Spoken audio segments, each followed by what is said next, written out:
Today we have John C.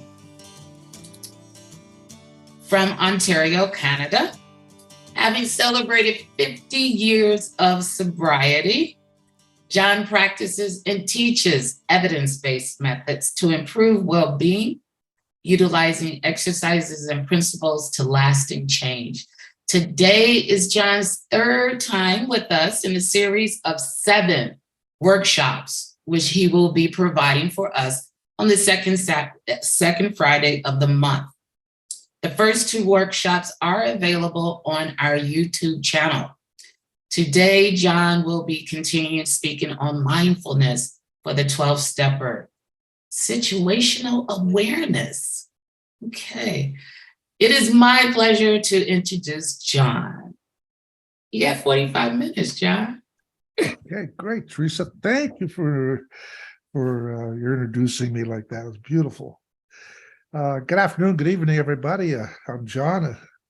I am an alcoholic, and as Teresa said, I've been in the program of recovery for over 50 years in sobriety, but believe me, I've had other addictions. I cannot boast about that amount of sobriety. It seems like addictions come with friends, and it is the addictive mind that attracts these attachments. And not only do we have to be aware of our primary addiction, we need to be very much aware of secondary and third and maybe fourth addictions as well. That's my experience on the matter. It's amazing how I can feel so free in one area and yet still imprisoned in others. So it's my pleasure to be with you. I'm excited to be with you, and I'm excited to share some ideas with you based on what not just my experience, but my research is. And just as a bit of a refresher, I think I can share my screen. I hope I can. Everybody can see the screen? Yeah, okay. So to me, emotional sobriety is a big global thing. It's not something that I can specifically work on. It is it's an outcome of results of doing some other things. And I've broken it down this way because this is what the research showed me that helps me approach emotional sobriety. The first thing is the science of self-acceptance. And you have to imagine we cannot be emotionally sober or cognitively sober, for that matter, when we are self-critical, when we are upset with ourselves and frustrated, and we demean ourselves in particular ways. These are things that are exact opposite of what emotional sobriety will bring. And what happens is this: we pull certain emotions based on our thoughts and our behaviors. And what happens if I'm feeling poorly about myself for whatever reason, I'm apt to pull some emotions out that will support and give evidence to the way I'm thinking. And that in itself can be a consequence of emotional, what we can call dysregulation. So if I have a feeling of poorly of myself, and it's easy for me to be angry, upset, it could be easy for me to be resentful. It's much easier for me to be in overwhelm and have fear. So the science of self-acceptance is the ability to accept oneself as we are, to say at some point in our lives, I am enough. I'm enough. I don't need to have my defects of character altered and changed, although in recovery it happens, but I don't need that to happen. I am enough. Hey, dude, maybe I've got Naomi on the brain, but on the emotions for. Sorry about that. Go ahead, John. Okay, thank you. The second thing we're talking about was our topic today. We'll get back to is mindfulness of the 12-stepper. And that has to do with awareness. We all think that we're aware, and that's an illusion. We're not aware. And I'm going to do a couple of exercises with you today to give you some insight of how unaware we actually are, so that we can practice, and this is the word, practice mindfulness. The third thing is maximizing our strengths. You know, we in the 12-step rooms can identify our weaknesses, articulate them from every possible position, And we go over and over again on our weaknesses. Meanwhile, we're ignoring our strengths. And I often say to people, which is a great conversation to start, is tell me, if you might share with me, what is wrong with you? Invariably, I get this exact story of what's wrong, and timing and all the other things that go along with the consequences of our weaknesses or our defects of character. The next question I ask people is, what's good about you? And then I get the fish eyes. You see, you have to think about it. And they start pulling some ideas around that are vague in general. You see, it's not that we don't have strength, it's that we don't pay attention to them. And by maximizing our strength, what we're leaning into and approaching is actual emotional sobriety. So we're going to have a conversation about that the next time, about maximizing strength. Now, dealing with coping and resiliency mechanisms, that's how we deal with the defects of character. So I believe, and what I propose, is that every human being on earth have defects of character. And we spend a lot of energy and a lot of time trying to fix it. You know, we create a gap in our lives that I'm here and I need to be over there somewhere. What I propose is that the defects of character are to be embraced as they are. What I need to do is to develop coping and resilient mechanisms in place to deal with the defects of character as they show up. Fifth piece is positive relationships. You can imagine easily, I think, that it's difficult to have emotional sobriety if you're in a negative or indifferent relationships with people. We need to develop relationships. We need to develop positive relationships. That's an approach to emotional sobriety. And if we don't, we're always going to be distant from emotional sobriety. We need to identify our goals and our motivation. And I get the day at a time aspect of this. See, planning is not living. Planning is developing and understanding our purpose and our meaning for life. And when we're congruent with that idea, what we're doing is approaching emotional sobriety. And of course, number 7, which many of us face, is that loud inner critic that seems to remember every mistake I've ever made and has an opinion about it, usually diminishing me in some particular way.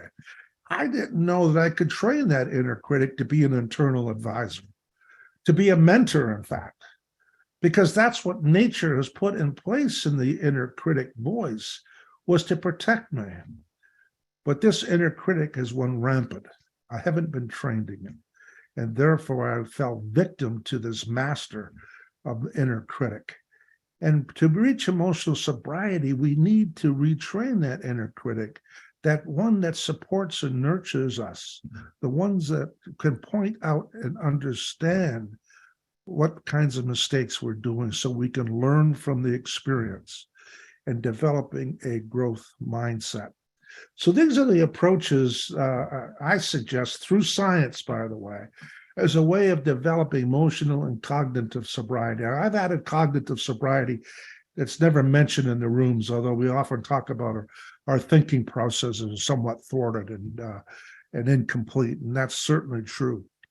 So what we want to do is to learn how to develop our thinking, how to manage the emotions that come, and how to approach emotional sobriety so we can finally live free of things like fear, things like limiting beliefs that we have about ourselves, and things like the inner critic yelling in our ear that we're just not good enough. So this is the beginning of what it means to approach emotional sobriety in my world. So I want to talk to you a little bit before we get started about the benefits of emotional sobriety, so you really get a clear picture of what's possible. You know, emotional sobriety is improved emotional intelligence. Emotional sobriety encourages us personal growth by helping us better understand and interpret and respond to our emotions in a healthy way. So it's not about diminishing or getting rid of or forcing or suppressing emotions. It's learning how to deal with them. This is an important aspect because the two things in psychology to be aware of. One is avoidance, the other one is approaching. It's that simple. Am I avoiding what's in front of me, or am I approaching what's in front of me? I has a habit of avoiding emotions. Now, what happened to me as a young boy, I think, is that I decided to cut my emotions off because I didn't want to feel what I was feeling. In other words, I would avoid pain at any cost. As a result of that, I lived in my head. And I still live in my head way too much. And I always need to connect my body to feel the emotions of which I can feel, and be courageous enough to take those emotions, whether I would classify them as positive or negative, to actually deal with them. And this I had to relearn as an adult. Enhance relationship skills. When we have emotional sobriety, we foster not only emotional sobriety, we can cultivate better relationships based on empathy, understanding, and authentic connections rather than unstable emotional reactions. So how good is that? Isn't every one of us want a sense of belonging and connectedness to another human being? And yet, sometimes if we're avoiding our emotions, that always seems like a bridge too far. And what we do in emotional sobriety is that we learn to cultivate better relationships based on empathy, understanding, and authentic connections. How can we do that? Because we begin by giving that to ourselves, friends, going back to this self-acceptance. If we can look to ourselves and have a relationship with ourselves as such that we can understand and be curious and have a beginner's mind, we're then able to share that with other human beings, and that connection with those other human beings will be deep, authentic, and real. Emotional sobriety gives greater self-awareness. And then we're going to talk about this today. We're going to talk about self-awareness. Every one of us think that we're self-aware. And statistically, half of our lives the social scientists suggest that we're asleep when we're awake. What does that mean? It means that we're walking around with what they call automation. We would call them habits. See, we're walking around blindly, and I'm sure everyone's experienced here. If they drive a car and you drive the same way home or to work every day, sometimes you wonder how the heck you got at home or how you got to work because you don't remember the drive at all. It's like you're on autopilot. And that's the experience in which I'm talking about. Much of our lives is on autopilot. And because we're not self-aware, there's nothing for us to correct. It is out of our awareness. So we have a greater self-awareness as emotional sobriety. We become resilient to stress and adversity. Now, who wouldn't want that? Emotional sobriety equips us to handle stress and adversity without resorting to unhealthy habits, enabling us to navigate life's challenges with grace and resilience. Now, think about that, friends. Think about that. Wouldn't it be neat to have a life that we don't have to reach for some counterfeit way of numbing or making ourselves have comfort and ease, that we can actually have that through our process of emotional sobriety. Mindful response to emotions. We're going to talk about this today. Emotional sobriety supports mindfulness, helping you to respond to emotions instead of reacting impulsively, leading to better decision-making. Get this. We make decisions and choices in our lives. Many of our decisions are unhelpful, and they could be not only unhelpful, they could be damaging. And it's largely because what we're not mindful about is what emotions are driving it, what thoughts are driving our decisions, And we're not free to make what we'd call a choice. You see, when we make decisions, we want to be able to make choices in our lives, not being driven by something that we're completely unaware of.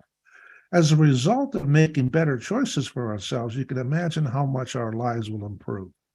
So mindfulness is this response to emotions. We get into increased self-esteem. You know, we are in a relationship with self. And from the moment we were born to the moment we will leave this earth, we have a relationship to self.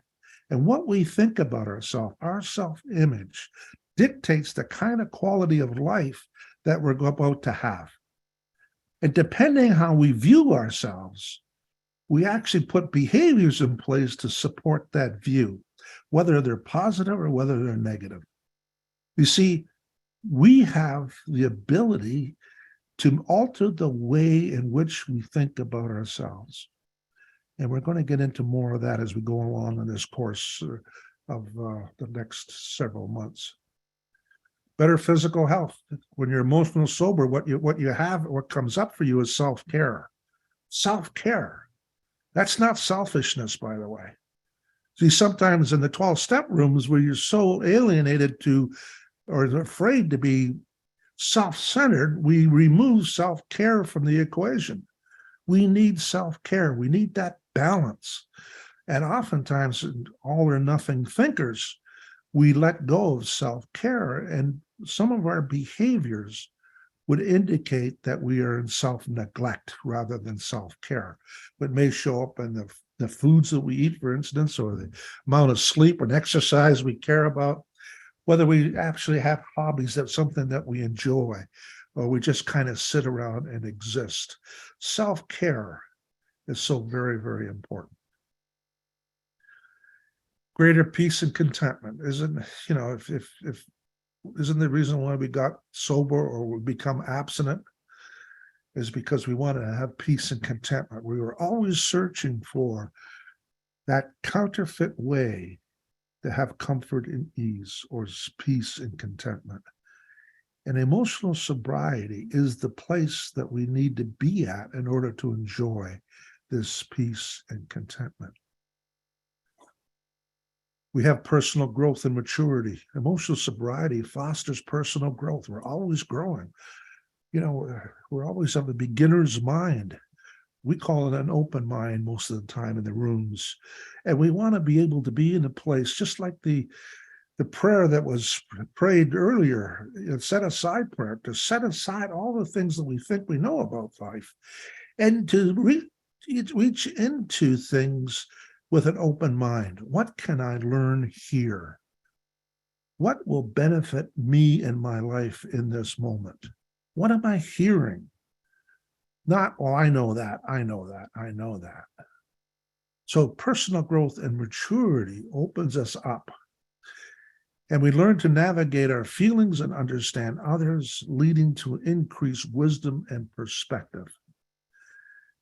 And improved life satisfaction. Emotional sobriety can enhance overall life satisfaction by promoting balance and stability in our emotional life, leading to more fulfilling and rewarding experiences. Those are 10 benefits for emotional sobriety. Now, emotional sobriety is not something that we have in the sense that we get to keep. It's an experience. And experiences are fleeting. So just because you express emotional sobriety in one area of life doesn't mean you're going to do it in the next. It doesn't mean you're going to duplicate the experience in the same set of circumstances show up. It is a practice of skill development.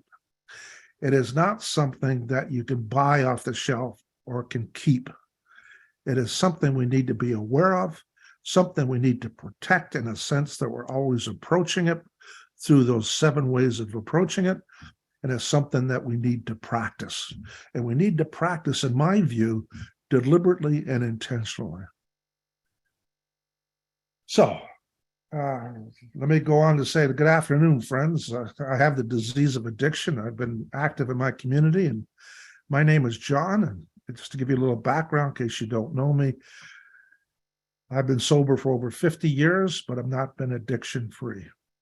I have multiple addiction tendencies with food and other behaviors. I'm 75 years old. I'm a certified mental health coach and a positive psychology practitioner. I've also been certified in other areas of my life. And I am a founder of something called Freedom Community, which provides master classes that are important to recovered addicts. My mission is for every addict to find emotional and mental freedom to continue their life's journey and well-being and to flourish, not just to live and survive. We have talents and potential, and we want to flourish. When? Today. We want to be what I would call a fully functioning human being, imperfections and all, to be fully self-expressed. So it's my mission to at least introduce people to this idea. And it's something I refer to as flourishingly sober, that we're out there in the world being so self-expressive, doing the things that are in our hearts to do without any concern of any consequence or feedback from other people. So enough of the self-promotion. Let's discover how to achieve, maintain, and increase your emotional and cognitive sobriety. So this talk isn't about my personal experience per se. It's about information and education. And if you will, I'll just put this in as a personal experience. I was about 25 years sober when I got a real punch in the gut. And it became apparent to me that my emotional life was filled with emotional dysregulation. And my cognitive ability was widely distorted. And the universe had forced me to look at what drove me in sobriety. See, I didn't make the decision to do something about it. It was imposed upon me. And as I knew, the life I knew crumbled. And I was facing the reality of life I had created for myself, and I didn't know what to do about it. I waited until the universe forced me to make a decision, and I had many opportunities leading up to this to make choices in my life, but I ignored them, thinking this will pass. But I really think is that I didn't know what to do. And the result of which led me to going outside the rooms of 12-step rooms and to learn as much as I possibly can about what is emotional regulation and what it means to be cognitively logical. So let me tell you a quick story. A woman named Jane, a client of mine, has struggled with addiction for many years. And after hitting rock bottom, she finally managed to get clean and moved away to a new city to start fresh. Despite being physically separated from her addiction, Jane still found herself caught up in negative patterns of overwhelm and anxiety. She had trouble sleeping and often felt on the edge, even though she'd been sober for literally months. She tried talking to therapists, taking medication, but nothing seemed to help. One day, Jane decided to try practicing mindfulness. And at first, it was difficult for her to sit still and to focus on her breath. Her mind kept wandering back to the past and her mistakes. You see, very past-oriented she was, and her mistakes. Does that sound like anything that you experienced? But with time and practice, she began to notice the shift in her thinking. And as she continued to meditate and practice mindfulness daily, Jane found that she can go out of the negative thoughts and emotions that had been holding her back. And she learned to accept past mistakes and forgive herself for allowing to move forward with greater clarity and with purpose. Today's Jane's life is much different than it was before. She still faces challenges, but she feels more equipped to handle them and a sense of calm and resilience. She has built a supportive community of friends and fellow recovering addicts who share her commitment to mindfulness and emotional sobriety. Most importantly, Jane found a new sense of peace and purpose that she never thought was possible. By embracing mindfulness, she has transformed her life and became the best version of herself. So let's get started today on today's topic. What is mindfulness? It's a word that we often use, but sometimes we don't know exactly the meaning of it. So mindfulness is a state of awareness that involves paying attention to the present moment without judgment or distraction. It is a practice that can be cultivated through meditation, deep breathing, and body scan exercises. It involves developing an attitude of curiosity and openness towards one's experiences. Mindfulness can help individuals become more aware of their thoughts, emotions, and physical sensations, leading to increased focus, emotional regulation, and overall well-being. Here's a metaphor that maybe better explains it. Mindfulness is like a flashlight of the mind, illuminating the present moment and helping us see things more clearly. Just as the flashlight helps us navigate in the dark, mindfulness helps us navigate our thoughts and emotions, shining a light on our experiences, allowing us to see them more clearly. Did you see the benefit of that for yourself? Another example could be mindfulness is like a mirror of the mind, reflecting the thoughts and emotions without judgments or distortions.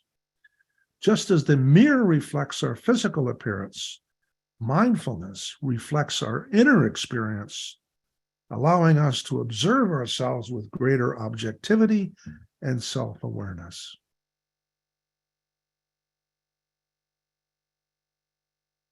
The origins of mindfulness has been roots in Buddhism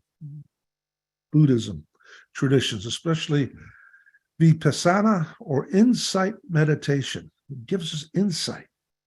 The Buddhists taught mindfulness to develop a clear awareness of the present moment, leading to insight into the nature of reality and the causes of suffering.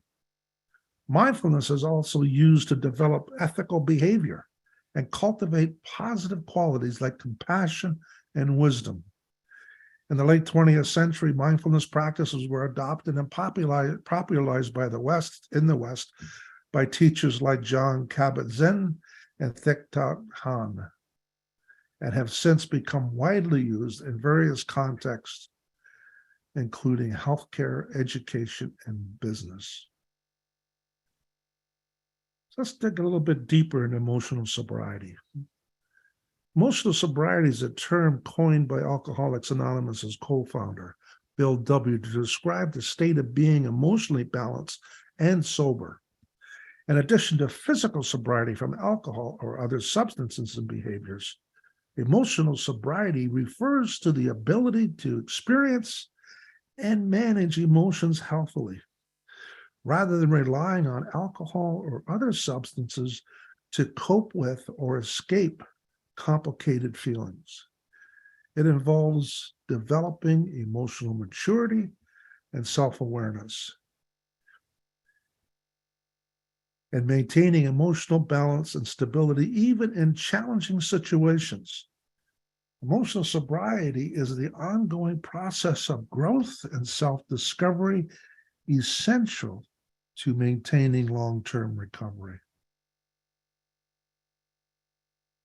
The professionals, and I say professionals outside of the addiction places, they refer to this as emotional regulation. I want to give you that definition because it's very comparable to what Wilson defined as emotional sobriety. Emotional regulation refers to recognizing and understanding and managing one's emotions healthily and constructively. It involves the capacity to modulate emotional responses to various situations and stimuli, to maintain emotional balance and stability, and to express emotions in appropriate ways. Emotional regulation is essential for mental and emotional well-being, as it helps individuals to cope with stress, regulate mood, and build resilience. People who struggle with emotional dysregulation may experience difficulty in managing intense or overwhelming emotions and tend to act impulsively and struggle with and maintain healthy relationships with others.